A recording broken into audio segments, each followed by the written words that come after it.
Como dormir depois do infarto? Eu tinha medo de dormir. Depois do infarto, a noite virou o momento mais difícil do meu dia. Eu fechava os olhos e pensava: e se acontecer de novo enquanto eu estiver dormindo?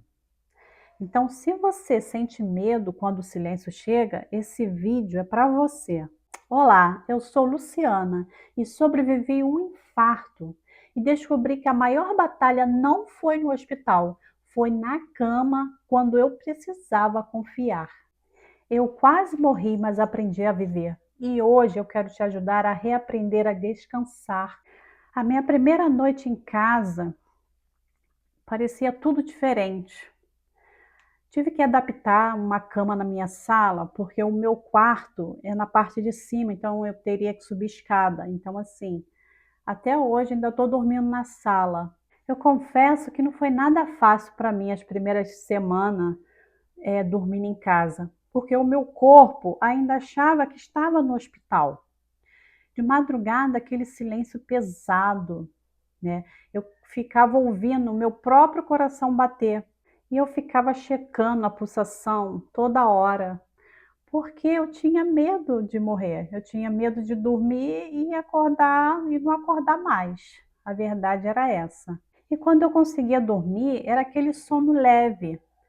Aí eu acordava várias vezes na noite. Isso fazia com que eu acordasse muito cansada. Era como se meu corpo quisesse dormir, mas a minha mente estivesse de plantão 24 horas. E por que acontece isso com a gente? Porque após o infarto, o cérebro, que houve um risco de morte, ele ativa o modo sobrevivência.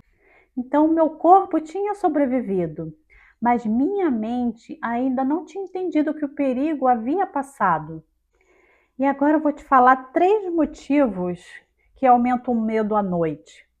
O primeiro, o silêncio, ele amplifica pensamentos, porque durante o dia há distrações e também você está cercado de pessoas, né? Então você sente um pouco mais de segurança, porque se você caso você venha passar mal ou alguma coisa do tipo, vai ter alguém para te socorrer mais rápido. Já à noite, só você e seus pensamentos. Tá todo mundo dormindo. Aí vem aquela sensação de medo. Se eu passar mal, será que alguém vai me ouvir? Então, por isso que durante o dia o barulho externo, ele abafa o medo. À noite o silêncio aumenta o volume dele. E o segundo motivo é a hipervigilância corporal, porque após trauma, o cérebro ele entra em alerta constante. Ele começa a interpretar sinais normais como perigosos, como por exemplo, batimento normal. Ele já vê uma ameaça. Se você sente uma sensação no peito diferente, isso já vira um alerta. E se a respiração for diferente, pronto, aí a gente já entra em pânico, porque o médico fala, sentiu dor no peito, falta de ar, corre para o pronto-socorro. Então você já vê isso, você já entra em pânico. E o motivo disso tudo é porque a amígdala cerebral, ela fica mais sensível. É como se fosse um detector de fumaça que dispara até com o vapor do banho. E o terceiro motivo desse medo é a gente achar que dormir é perder controle. Dormir exige entrega. Então, após um infarto, surge o pensamento do tipo: e se eu não acordar? Então, isso é ansiedade antecipatória, é o medo do que pode acontecer. O infarto, ele foi um evento e o medo virou expectativa. Lá em Salmo, versículo 4:8, diz: "Em paz me deito e logo adormeço". O texto ele não diz que o salmista não tinha problemas. Davi escreveu muitos salmos cercado de perseguições. E mesmo assim, ele escolhia deitar em paz, porque ele entendia que a paz não era ausência de ameaça, era a presença de confiança.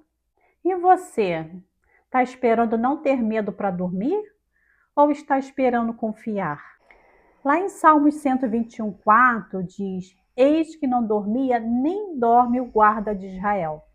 Então você pode dormir, Deus não. Você não precisa vigiar sua vida a noite inteira.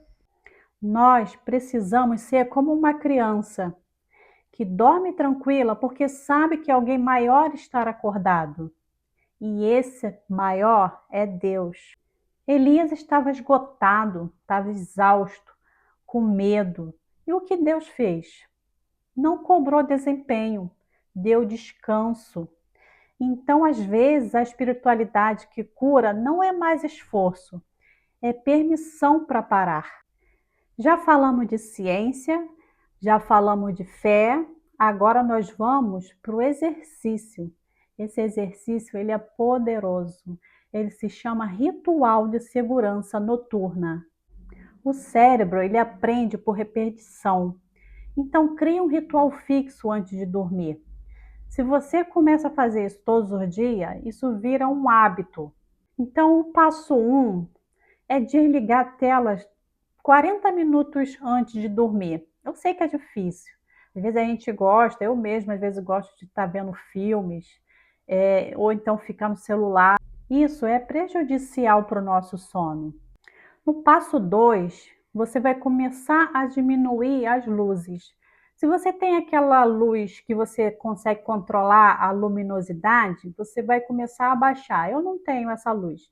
Então eu começo a desligar, começo pela luz da cozinha e depois eu vou para a da varanda e fico só com a da sala acesa durante esses 40 minutos sem a televisão ligada, para o meu corpo já começar a entender que eu estou me preparando para dormir.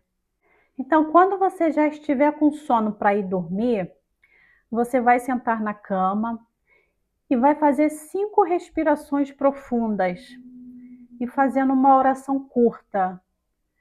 Hoje estou segura, meu corpo está cuidado. Você vai fazer essa oração todos os dias antes de dormir. Hoje estou segura, meu corpo está cuidado. Você vai dizer sempre essa mesma frase nessa oração antes de dormir. Rituais ensinam ao cérebro que aquele momento não é ameaça. É como se ensinar uma criança que o quarto é seguro. Então, amada, dormir é um ato de fé. Depois do infarto, eu precisei reaprender que descansar não é fraqueza, é confiança. Se você sobreviveu, agora seu coração precisa aprender que a noite não é inimiga. E se você quer aprender a descansar novamente, escreve aqui: eu quero dormir em paz.